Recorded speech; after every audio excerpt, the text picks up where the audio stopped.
SNAP benefits, even medical expenses, which is odd. We've never had to before. Because I challenged the removal of our PATH benefits because we don't have extensive savings. I don't have extensive assets.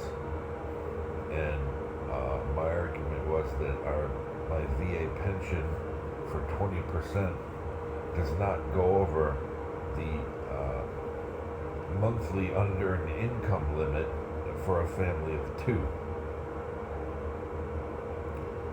And now 3 weeks later, they have assented to the hearing request 3 weeks later.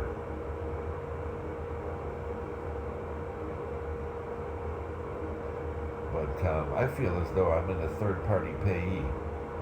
You know, we live in absolute poverty, and the VA is holding back my pension to 60%. I mean, it's clear, you know, after taking it all around the VA, you know, that claim decision, it's real, it's valid. They refuse to update it. And we encountered a brother of somebody in our travels in Saginaw County. A similar thing happened to his brother. He told me one time his brother had a significant increase, and the VA refused to give it to him. I mean, I don't know how long, but they can't do this. You know, the VA is becoming a big weaponized monster. You know, they've always been kind of on the fence of helpful and harmful, but what I've seen, there's too many people there that are predators. They enjoy hurting veterans, and they get away with it. People shouldn't have to go to their senator. Shouldn't have to fix a problem.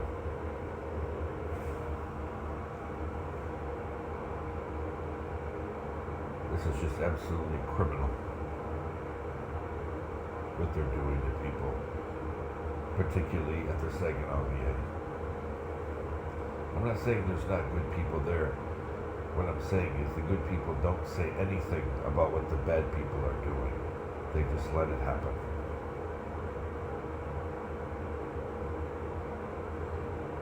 But it's my situation.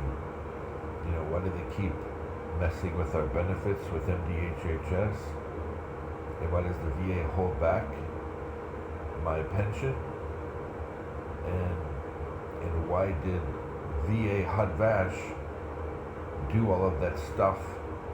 You know, tell me to use my credit cards and my credit lines while we were in the temporary veteran shelter, and I'll be reimbursed, but they never reimbursed me. So now I'm being sued, and my credit's destroyed, and I had to drop out of grad school. Why didn't anything happen to fix that situation? They just say, oh, this person no longer works at HUD-VASH Saginaw. That's it. Nothing happened to them. What about the money that I lost? They didn't do anything. You know, and it's in the middle of an identity theft too, so it's even more important to know what I spent and what I didn't. And one of the arguments is, well, you paid your payments. I heard the same thing with another person who was sued civilly about a debt. Responsible people pay their payments, you know, and you can't always check your statement. My experience was, for some of my cards, I was locked out of the dashboard multiple times, and others, I never received my statements in the mail, and then others, when I would log in, there was only a few statements there. So I couldn't really see, you know, what's going on currently. But, you know, that's a comment for the judge that I was never able to make.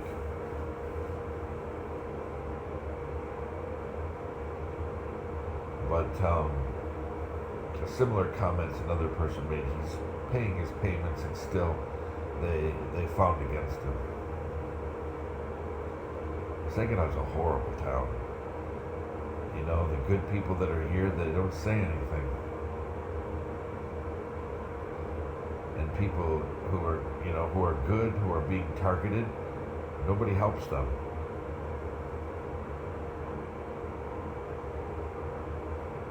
Even if they do the right thing.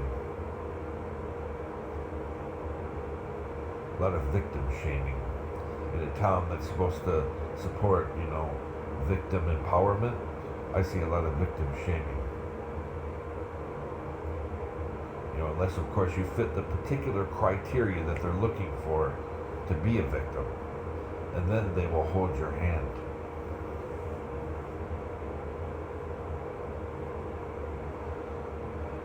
But, it really looks like, people are trying to do a virtual third party payee so that my children and I can't move forward.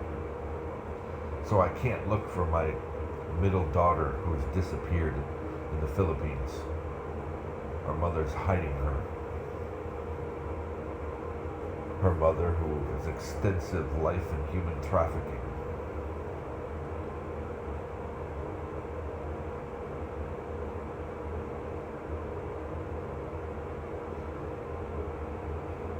But, this falls onto what people are doing right here, why we can't move forward. And I walked around the VA for an hour on Friday, showing all kinds of people. I even showed the police. I said, this appears to be a real clean decision, but it could be fraud because nothing's changed. Every time I call 827-1000, I get the local vet connect, which is Morley. And, I talk to some of the same people I used to work with, but they're pretending they don't know me. I know voices, inflection, attitudes. They get a different story. They give me a different story, every other person I talk to. But, the decision's very clear. 10 plus 60 combined service rating. It's pretty clear. Some people are trying to say it's my non-service rating, and I told the lady, I'm like, there's no such thing. You have your particular rating regarding your service-connected issue, and then you have your combined service rating. It's easy. And your service rating is your highest rating, and then every 10% you add, they add 4 to 5%, 4, 5, 6%, depending on the issue. And then you add more, get up to 20% above your highest rating, and then they add another 10%. Of course, depending on what the issue is, some issues immediately when it's added, you jump. Some issues. But, VA math is not that confusing. It appears, depending on the issue, like I said, every 10% they add 4 to 6%. Again, that's above your highest rating. It'll always start at your highest rating.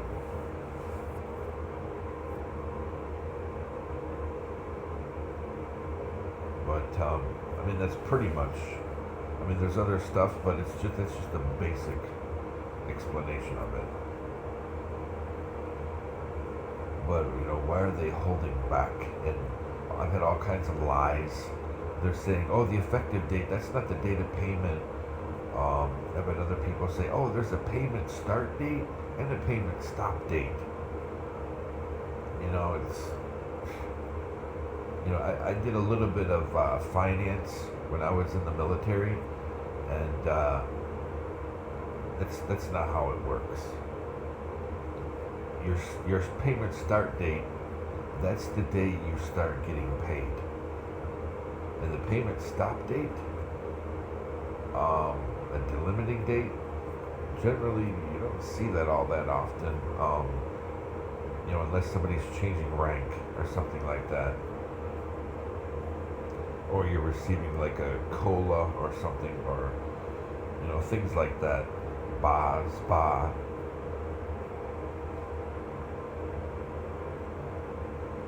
But anyway, then another person told me, "Oh, you're being paid in arrears," or no, not in arrears.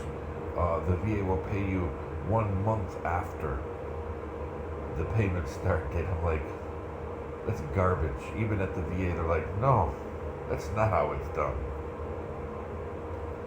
Your effective date, that's the date of your rating change. Just like rank. And then your payment start date, that's when you're supposed to be paid. It's pretty cut and dry. It's not rocket science.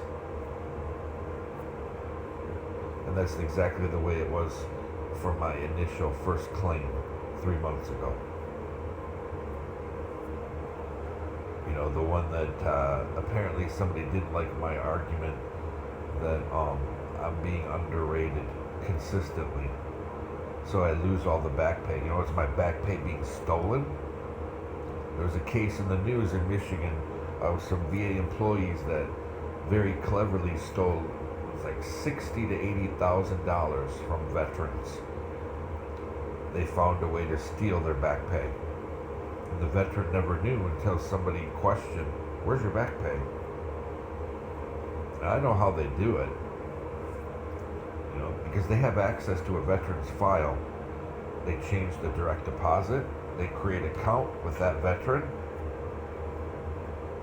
A bank account, with that veteran's name attached to somebody else. And then they start depositing to it. Quickly, they deposit. Then they change it back to the veteran's old bank account.